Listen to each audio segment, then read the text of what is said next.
Pick a card, any card.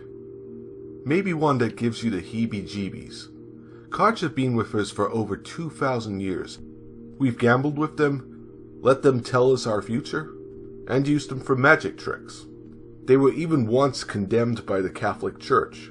They come in so many different designs, and yes, this is Max Media, so Top 10 Creepiest Cards. Pokemon has become an empire of merchandising, with one of the biggest commodities, the Pokemon trading cards, seeked out by kids and otaku, and some of them being controversial to the mainstream, including Grimer, depicting the slimy Pokemon looking up someone's skirt. That kinda makes it look quite perverted. I still wouldn't judge him though. This is something 80s kids will remember and 80s adults are still trying to make sense of. And I'm speaking of Max Headroom, a glitchy computer construct video disc jockey that became a celebrity of its decade.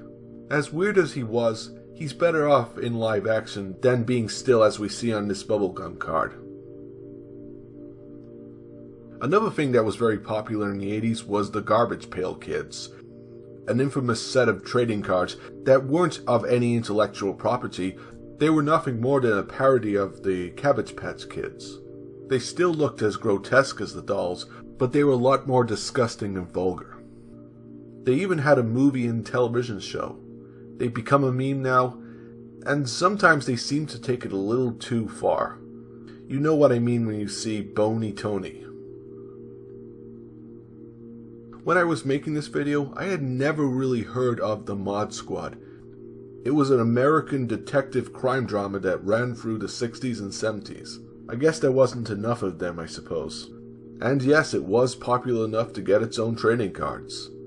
And that, of course, gave us Attacked.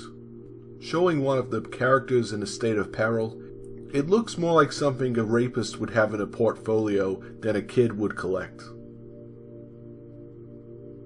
Top's Fright Flicks from 1988 was trading cards of popular horror movies of the decade. I cannot help but admire the images. They're basically snapshots of the days when we used practical effects. It's like each card shows off some talent of performers and puppeteers, as you see to the card of American Werewolf in London. Such a scare, but truly Oscar-worthy. Jaws 2, sequel to the very first summer blockbuster, about a shark that lays prey to a seaside town. But because they just cannot stay away from that ocean, history repeats itself. Big difference though, Orca Corpse. That became card number 50 in the Jaws 2 trading card set, titled Mauled by Monster Shark. No shit. I thought a starfish was responsible for this. Star Trek, 50 years of social commentary and prosperity. And yes, there was even trading cards of the Starship Enterprise crew and the A to Z of species. The humanoids, military, symmetrical bipedal life forms, and this is the card of one being created. Released in 1976, it has that kind of disturbing snapshot look that Attacked did. It kind of looks like someone gave birth to a grown man. That's Gene Roddenberry's vision, I guess.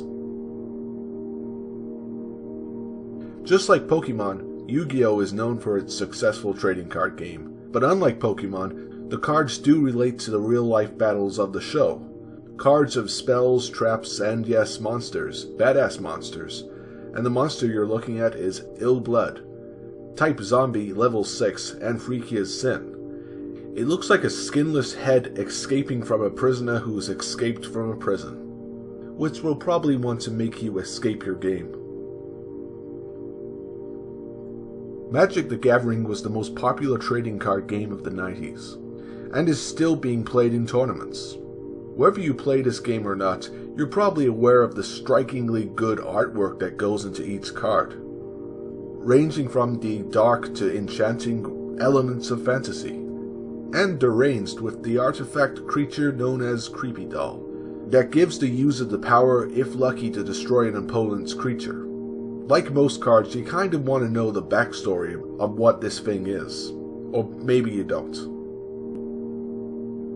The tarot, a set of 15th century cards best used to spoil the fates of people, and out of all those cards, the most feared and misunderstood is death. But still, it's the card you just don't want to get in your readings. The psychological aspect alone is reminding you of your immortality. The image of death is the Western version of the Grim Reaper. It's a card we fear as much as we interpret.